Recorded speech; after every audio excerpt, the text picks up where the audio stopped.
Insegurança no desenho. Como lidar? Você fica aí scrollando seu feed, observando outros artistas. Parece que todo mundo desenha bem, menos você. Todo mundo cria arte legal e a sua parece que não está tão boa assim. Se você está passando por isso, fique nesse vídeo, que eu vou compartilhar um pouquinho dizendo como eu lido com a insegurança com os meus desenhos.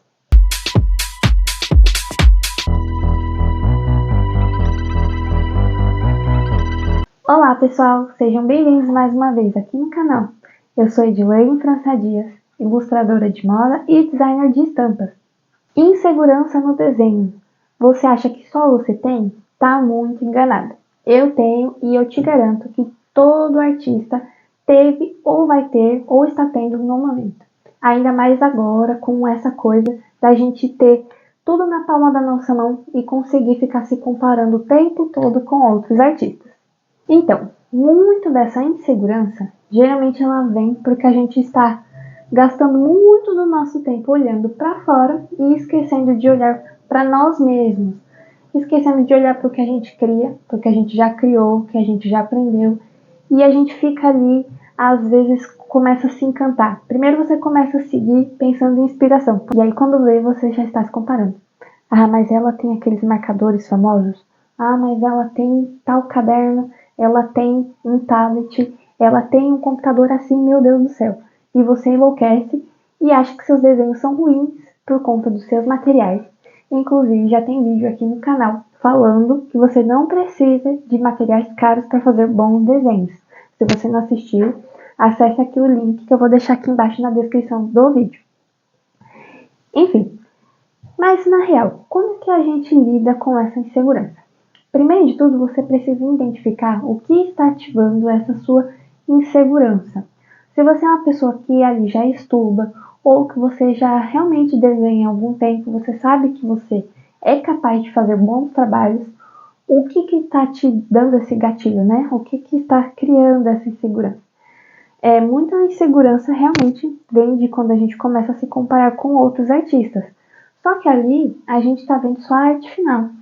E ali é um vídeo recortado. Às vezes você vê um desenho ali feito em questão de minutos, quando na verdade demorou 2 meses para ficar pronto. E você não está vendo os bastidores. Você não viu quanto tempo aquele artista praticou antes, quanto de estudo tem envolvido ali, quantos cursos ele já fez, se ele tem mais facilidade ou não com determinada técnica. Enfim, são várias coisas que tem por trás que não chega ali pra gente na tela do nosso celular. E aí a gente está comparando ali um resultado final com o bastidor, porque o bastidor nosso, né? O nosso bastidor, a gente tem acesso a tudo, a parte boa e a parte ruim. Já do outro não, a gente tem acesso só ao resultado final. Então, uma coisa que eu faço quando eu percebo que eu estou me comparando muito com outros artistas é cortar as distrações. Como assim cortar as distrações? Se é pelo Instagram, ou eu deixo de seguir a pessoa, não é porque eu passei a odiar a pessoa, não é porque eu estou com inveja dela, não. É justamente para eu tirar aquele estímulo de perto de mim. Então, dependendo, eu silencio, né? Não preciso deixar de seguir, mas eu silencio as notificações, stories, posts. Ou de repente, se for assim, de repente você tem um Instagram onde você segue só artistas de todo tipo, mas aquilo ali está te enchendo de informação e as informações já não estão sendo úteis, elas estão te deixando, na verdade, maluca. Então, quando está nesse nível, aí eu desinstalo o Instagram, seja a rede que for, a que você mais utilizar. E fico um tempo sem mexer. Mas por que eu faço isso? Porque nisso eu vou estar deixando de ter estímulo o tempo todo, tiro essa coisa no caso, o meu recurso de comparação, e aí eu vou ter que me obrigar a me distrair com outra coisa. Então, nesse processo, talvez eu volte ali a procurar referência em livros, revistas, jornais, alguma outra coisa que tenha imagens, né? Mas vai ser uma outra curadoria que eu vou fazer para ter referência na hora de criar. E aí a gente abandona ali um pouco essa coisa de se comparar, e você vai ver que você vai respirar um pouco mais aliviada, vai te tirar essa ansiedade de produtividade, de criar, do perfeccionismo também, e vai tirando essa pressão, ajuda muito a cortar as distrações. Então é interessante que assim que você perceber que você está se comparando demais, o porquê que você está se comparando? Você é realmente tão ruim assim? E se você é tão ruim assim, tem alguma coisa que você pode fazer para melhorar? E se você vê que simplesmente não, você realmente é bom, você só está travado, então é interessante sim cortar aí os meios de comparação. Outra coisa que às vezes acaba ativando a nossa insegurança é o fato que a gente usa referências. Às vezes a gente gostou de uma coisa que outra pessoa fez e a gente salvou ali para a gente utilizar em uma coisa que a gente quer criar em cima daquilo. Só que aí de repente aparece aí para você um vídeo aleatório falando que quem usa referência não é artista de verdade. Mas será mesmo que é assim? No livro Roube como um Artista do Alt Cleon, ele justamente fala que artistas são ladrões. Eles são ladrões de referências. E ele mesmo fala que ele utiliza disso e a maioria dos artistas. E realmente, geralmente às vezes você não pega uma coisa e já usa ali. Às vezes aquilo fica guardado no seu inconsciente. E na hora que você vai criar, você lembra daquela referência e acaba utilizando aquilo na sua criação. Então, usar referências não necessariamente vai te fazer uma artista ruim. Na verdade, todos nós, todo ser humano, tem essa coisa de criar repertório. Então, usar referências não é necessariamente ruim. O que não pode acontecer é você tornar 100% dependente delas. E outra coisa, usar uma referência de inspiração é válido, agora o que não pode acontecer é plágio. Você pegar uma arte e simplesmente copiar descaradamente é errado e você vai estar desvalorizando o trabalho de outra pessoa. Então, nada de plágio, nada de copiar. Use referência aí com moderação e tente não ser dependente. Tem que ter esse equilíbrio. E uma coisa muito importante quando a gente fala de arte, no geral, seja para teatro, seja para dança, seja para ilustração, enfim, todas as áreas da arte, tudo que a gente vai criar, como já mencionei aqui, tem essa questão do repertório. Mesmo que duas pessoas, dois artistas, tenham tido, assim, desde a infância, a vida muito parecida, essas duas pessoas, elas têm uma visão de mundo diferente. Elas têm um modo de, assim, de sentir a vida de uma maneira diferente. Então, mesmo que eu tenha todo o repertório muito similar, minha maneira de criar ainda vai ter algo único. E é essa autenticidade que a gente precisa conseguir aí passar no que a gente cria. E muito do que passa insegurança pra gente é quando o nosso repertório tá saturado, tá fraco, tá tendo aquela coisa da comparação que a gente já mencionou aqui no começo do vídeo. Então, como que eu faço para enriquecer o meu repertório, não me sentir vazia na hora de criar? O repertório criativo, ele nada mais é do que tudo que a gente consome. Consome, vive, vê, experiencia. Então, é uma viagem que a gente faz, é um filme que a gente vê, uma série que a gente acompanha, uma música que a gente escuta, as pessoas à nossa volta, o lugar, tudo influencia no nosso repertório criativo.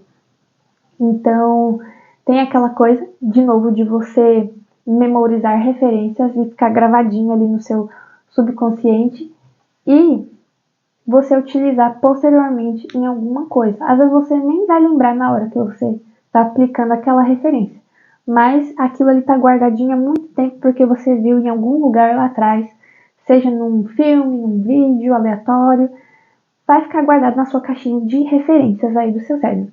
E isso é um repertório criativo. Isso é usar uma referência de uma maneira saudável. É diferente dessa coisa que às vezes a gente entulha o nosso celular salvando coisas, mas em vez da gente usar de inspiração, a gente fica naquele limbo da comparação. E aqui não. A gente está falando do repertório que não é simplesmente você consumir mais do mesmo do que você cria e do que outros profissionais criam igual a você. Não. é consumir outras coisas, outras fontes que vão enriquecer esse seu potinho do repertório para que você possa, então, criar coisas mais autênticas, mais com a sua cara, mais com o que você gosta e ficar uma coisa que você se sinta satisfeito em criar. Então, uma coisa aí que vai auxiliar aí para lidar com a insegurança é alimentar esse seu potinho do repertório. Então, faça uma viagem, mesmo que curtinha, não precisa ser uma viagem mirabolante, tá? Pode ser, às vezes, você vai em outra cidade, você sempre anda de ônibus, mas hoje você decidiu ir de trem.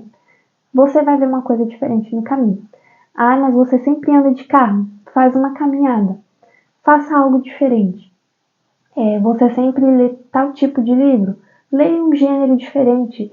Em algum momento ali, o seu cérebro vai usar aquilo para criar alguma coisa diferente e o seu potinho do repertório vai se encher e você vai se sentir assim mais realizado mesmo na hora de criar, porque você vai ver que você está criando algo seu mesmo, algo que você tirou desse potinho que só você tem acesso e você vai ver que você vai ficar muito mais satisfeito com o resultado. Uma outra coisa, que eu acredito que não sejam todos os artistas que fazem isso, mas eu gosto de fazer, é revisitar trabalhos antigos meus. Às vezes a gente cria tanta coisa legal, tanta coisa bacana, que a gente nem mostra para as pessoas. Às vezes a gente deixa engavetado, guarda, não compartilha com ninguém e se esquece que a gente também cria coisa bacana. Então, às vezes, quando eu tô meio assim, meio triste, meio travada, eu fico, nossa, gente, acho que eu perdi meus superpoderes de desenho. E o que eu faço? Aí eu vou lá, na minha pasta de desenhos, e vou revisitar os desenhos que eu fazia, pego o meu sketchbook, vejo algumas ideias que eu coloquei lá que eu nem lembrava, vasculho o meu computador, que eu vou achar ali alguma coisa, alguma anotação que eu fiz, de alguma ideia que eu tive e eu nem coloquei em prática. Tudo isso eu falo, nossa, eu tenho ideias boas. E às vezes dá para você pegar uma ideia antiga que ficou parada e utilizar atualmente com alguma coisa nova que você aprendeu e acabar funcionando e ficando algo muito legal. Depois de fazer todos esses pontos que eu mencionei aqui, evitar distração, para evitar comparação, cuidar, fazer uma curadoria, né, das referências que eu tenho, ver o que eu realmente estou usando de inspiração, ver o que eu realmente estou usando aí para me comparar, o que está sendo saudável, o que não é, fazer essa separação, cortar o que não está me ajudando, cuidar, né, também da curadoria do meu repertório criativo, sempre ter esse cuidado para estar alimentando o meu potinho da criatividade e lembrar que a essência do que você cria é você mesmo. Então, o outro ponto que eu falei, que é revisitar seus trabalhos antigos, porque ali tem um tesouro guardado e é o espelho que é você mesmo, as coisas que você cria. Então, pessoal, esse foi o vídeo de hoje. Eu espero que vocês tenham gostado. Me conte aí nos comentários o que você costuma fazer para lidar quando você se sente insegurança, né, na hora de criar uma coisa nova, ou o que ativa o gatilho da comparação em você, o que te atrapalha aí na hora de criar, e o que você costuma fazer realmente para trazer sua criatividade de volta. Eu vou gostar muito de saber, e quem sabe não ajude outras pessoas que estão aqui assistindo o vídeo e lendo os comentários junto com a gente. Tchau, tchau, até a próxima semana!